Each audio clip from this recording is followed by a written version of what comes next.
Assalamualaikum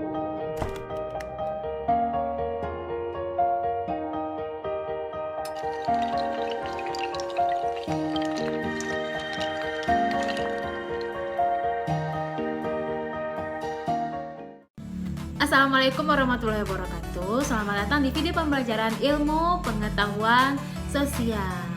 Nah, seperti biasa bersama Ibu Cici Rida Bestari dari SMP Negeri 26 Padang, yang mana kali ini Ibu akan memberikan sedikit materi IPS kepada Ananda yang berada di kelas 7 untuk semester 2. Nah, tapi sebelumnya Ibu ingin bertanya dulu, apakah Ananda semuanya dalam keadaan sehat? Nah, alhamdulillah Ibu doakan semoga Ananda semua dalam keadaan sehat ya. Mungkin kita bisa langsung saja simak materi video pembelajaran berikut ini.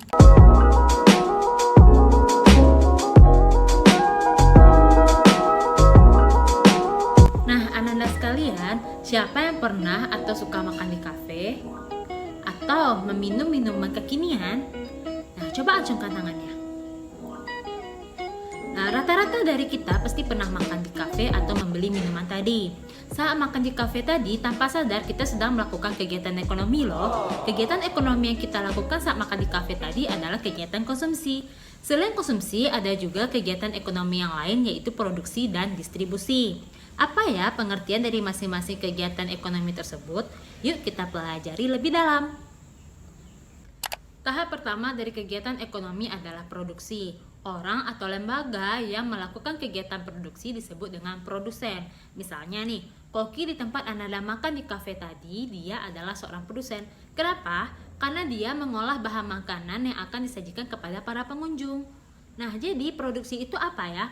Produksi adalah usaha manusia untuk menghasilkan atau mengubah barang dan jasa yang bernilai ekonomi lebih tinggi. Misalnya nih, lemari kayu itu pada dasarnya dibuat dari kayu. Nah, ketika kayu itu tidak diolah, maka dia tidak memiliki nilai guna atau nilai ekonomi.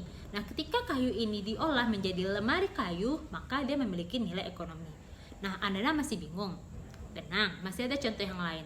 Nah, ketika Ananda membeli buku tersebut akan lebih bermanfaat apakah ketika dipajang di toko saja atau ketika Ananda beli dan Ananda baca. Tentunya akan lebih bermanfaat atau lebih berguna ketika Ananda beli dan Ananda baca dibandingkan hanya dipajang di toko berikut. Nah, itu adalah dia contoh nilai guna dari sebuah barang. Nah, kegiatan ekonomi produksi ini memiliki beberapa faktor. Yang pertama yaitu faktor alam.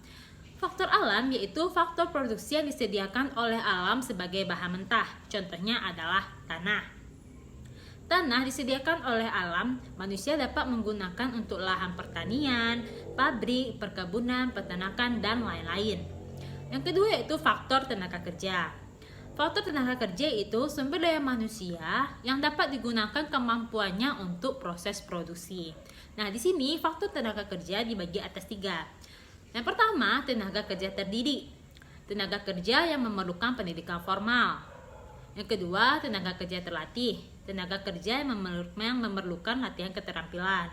Yang ketiga, tenaga kerja tidak terdidik dan tidak terlatih, yaitu tenaga kerja yang tidak memerlukan pendidikan dan latihan secara khusus. Faktor ketiga yaitu faktor modal. Faktor modal adalah segala hasil produksi yang dibuat manusia dengan tujuan untuk menghasilkan barang-barang dan atau jasa-jasa lain. Faktor keempat yaitu faktor kewirausahaan. Maksudnya adalah kemampuan seseorang atau beberapa orang untuk menyatukan semua faktor produksi agar dapat menghasilkan barang tertentu. Nah, itu adalah beberapa faktor-faktor produksi. Nah, jadi begitulah kira-kira penjelasan tentang kegiatan ekonomi produksi. Nah, bagaimana Ananda semuanya? Apakah sejauh ini sudah paham? Nah, pada pertemuan selanjutnya kita akan membahas kegiatan ekonomi distribusi. Sampai jumpa pada video pembelajaran berikutnya. Assalamualaikum warahmatullahi wabarakatuh.